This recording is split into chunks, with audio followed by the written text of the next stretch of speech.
Michael Cohen spent a decade as Trump's high-profile lobbyer, toady, defender, and personal attorney. And then one day he decided that he hated Donald Trump and became Donald Trump's mortal enemy. A big change. How did that happen? Well, Cohen told Congress this week that he had a kind of road to Damascus experience. He was personally and morally offended by what his boss said in two occasions. First, after the Unite the Right rally in Charlottesville, that was the summer of 2017, and later when he watched Trump's meeting with Vladimir Putin in Helsinki, Finland, about a year later. Those two scandals, both of them fraudulent, entirely manufactured by the left and its servants in the media, changed Michael Cohen's mind forever. Democrats must have been gratified to hear that. Michael Cohen is a sensitive progressive now. He is tormented by climate change and his own toxic masculinity. He's basically a one-man crusade against privilege. He's a new man. That's his story. Well, now comes a Daily Mail piece that puts a different gloss on it. It turns out just weeks before the FBI raided his offices last summer, Michael Cohen was shopping a book proposal. In the manuscript, which the Daily Mail has, Cohen professes love and admiration for Donald Trump. In the book proposal, Cohen defends the president against claims that he is, quote, crazy, dumb, paranoid, in over his head, or a liar. All claims that Cohen made this week before Congress. Keep in mind that Cohen wrote the book proposal well after Charlottesville and Helsinki, those scandals that just changed him as a man. Turns out that Michael Cohen is not a very reliable narrator. But too late. He's the narrator the Democrats have chosen, and they're stuck with him. They brought him to Capitol Hill yesterday in the hope, the expectation that he would prove the Russia conspiracy true. He didn't. Instead, he demolished that conspiracy. Nobody on the left wants to admit that, but we have the tape. Let's start with the claim that Cohen held secret meetings with Russian agents in Prague in an effort to steal the 2016 election. On its face, it sounds nuts, but they've been telling you that for years. McClatchy's reporting right now that Special Counsel Robert Mueller has evidence that Trump's personal lawyer and fixer, Michael Cohen, secretly made a late summer trip to Prague during the 2016 presidential campaign. According to two sources familiar with the matter, confirmation of the trip would affirm part of the Steele dossier. When I hear now that there are reports that Mr. Cohen was in Prague, despite his denials, repeated denials, there is more and more indications that there is something here that is far, far from being anything near a witch hunt. So that was John Brennan. Whatever his faults, he was literally the head of the CIA, the most powerful intelligence agency in the world. And as you just saw, he claimed to believe that. Oswald went to Mexico City. Cohen went to Prague. It's the perfect conspiracy. Except that Michael Cohen has never been to Prague. He testified to that yesterday. And by the way, he'd have no incentive to lie about it. You have been to Prague? I've never been to Prague. Never have? I've never been to the Czech Republic. You might balance my time. Never been to Prague, but I kind of like the music. How frustrating it must have been for Adam Schiff to hear that. Never been to Prague. This was the part where Michael Cohen was supposed to admit swapping microfilm with Vladimir Putin in the sauna at the Prague Marriott. Instead, he looked kind of mystified and admitted he'd never even been to the country. Michael Cohen is from Long Island. He pretty much stays there. Okay, let's try this again. How about the claim that Vladimir Putin's agents have video of Donald Trump cavorting with hookers, and that's how they've managed to blackmail Trump into saying nice things about Russia? We've been hearing about that since the day BuzzFeed first claimed it. The most incendiary claim in the Steele dossier was, of course, that a foreign adversary, Russia, has dirt on the President of the United States, exposing the president to blackmail. Is the possibility, the very real possibility, that President Putin holds damaging information over President Trump. What do the Russians have on Donald Trump? Politically, personally, or financially? Yeah. Okay. If there's a hooker tape out there, I think it's fair to assume that Michael Cohen would know about it. He's that kind of guy, a hooker tape kind of guy. Now would probably be the time he'd tell us all about it. But no. Are you aware of anything that the president has done at home or abroad that may have subjected him to or may subject him to extortion or blackmail? I am not, no. Okay. Are you aware of any videotapes that may be the subject of extortion or blackmail? I've heard about these tapes for a long time. I've had many people contact me over the years. I have no reason to believe that that tape exists. Oh, damn, he did it again, straying from the script. Instead of confirming the Russia conspiracy that has dominated and controlled American politics for more than 2 years, Michael Cohen just refuted it. What kind of witness is this guy anyway? This is getting very frustrating. Where do we get to the part where he blows the Russia case wide open and they lead Big Orange away in handcuffs and Hillary can be the president? Well, here's an idea. Let's just ask him directly. Did the Trump campaign collude with the Russian government during the 2016 election? Michael Cohen would know. He was there. By the way, it's almost a rhetorical question. Democrats have long been absolutely certain that it happened. I think there's plenty of evidence of collusion or conspiracy in plain sight. Trump has the Kremlin clan surrounding him. There's more to be learned about it. I believe there's been collusion. It's starting to smell more and more like collusion. We saw cold, hard evidence of the Trump campaign, indeed the Trump family, eagerly intending to collude possibly with Russia. These people. Plenty of evidence, cold, hard evidence. Well, if anyone could provide that kind of evidence, it would be Michael Cohen. After all, he was Donald Trump. Is that really his name? No, it's Donald Trapanovich. He was Donald Trapanovich's personal attorney during the years that Trapanovich was accepting suitcases full of rubles in exchange for subverting American democracy. So what's the answer, Mr. Cohen?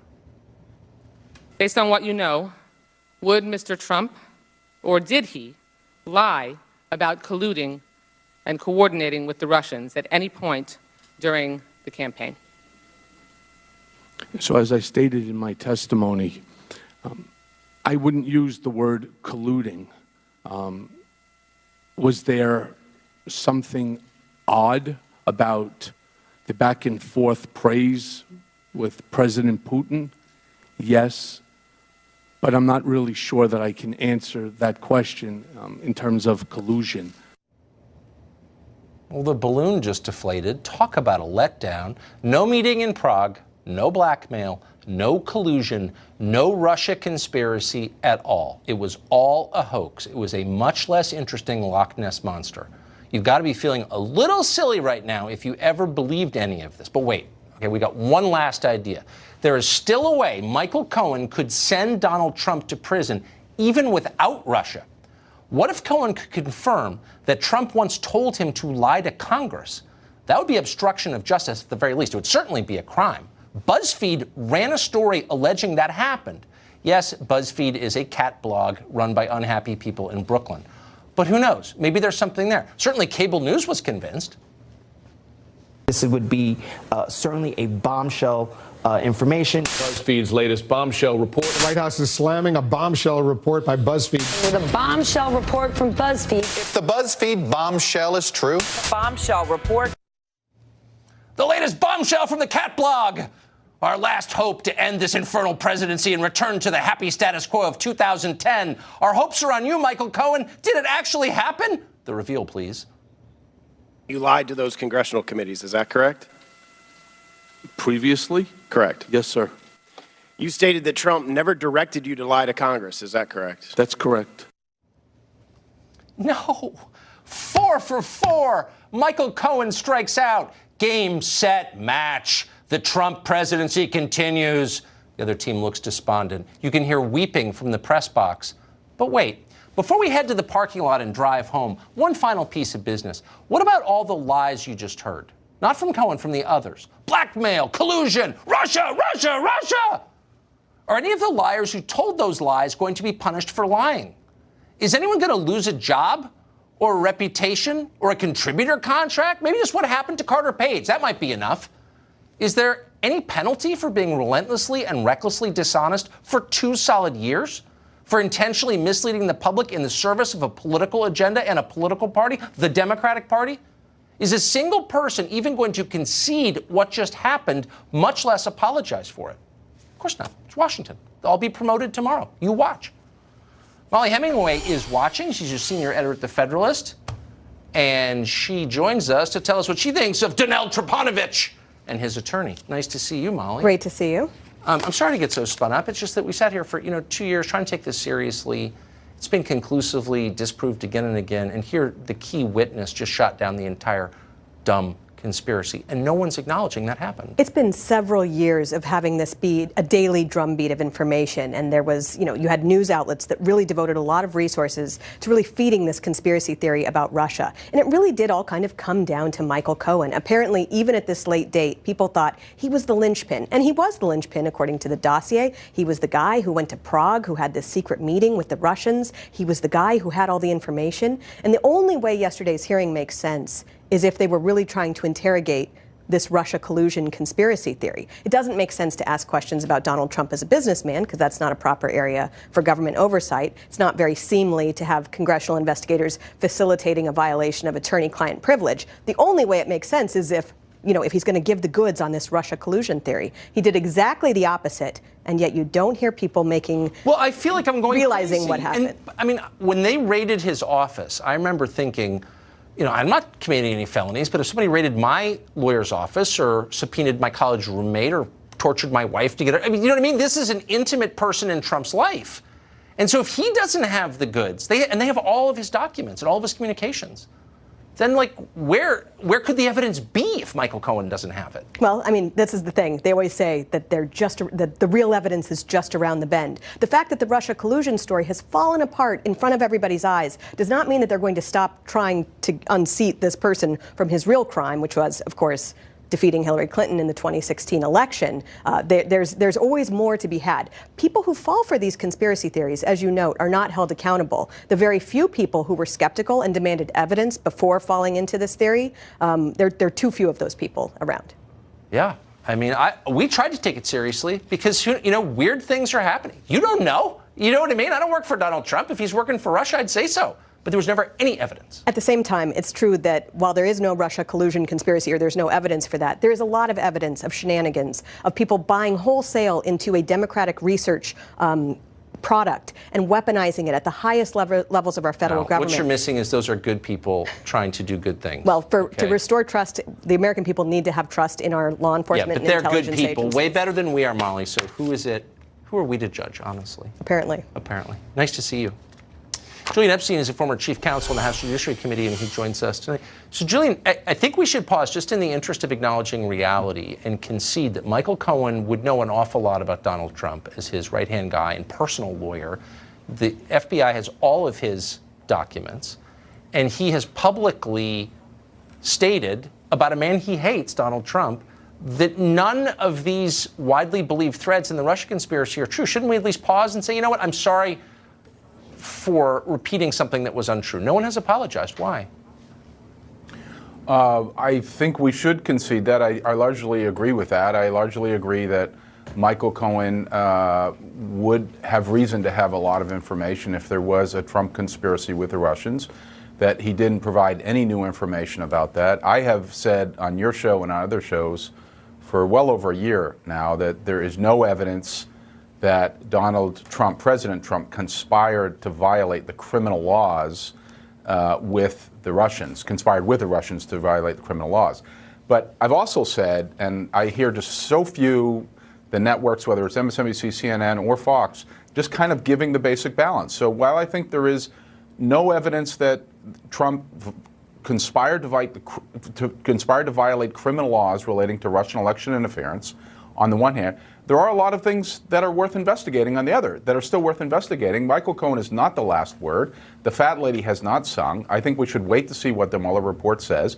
I mean, look, Trump's campaign manager was sharing polling information with a Russian intelligence agent. The family, his son, was eagerly taking meetings from Russian surrogates wanting to spread dirt on Clinton, from Russian intelligence surrogates wanting to spread dirt on Clinton. So while I think there's no evidence that Trump violated the criminal laws in a conspiracy with Russia, I think there are things that are still worth looking at. So, I mean, look, I don't know if that's exactly true or not. Probably semi-true. I'd be happy to concede that. But we know that the Hillary Clinton campaign had paid someone to talk to Russian intelligence assets about Donald Trump.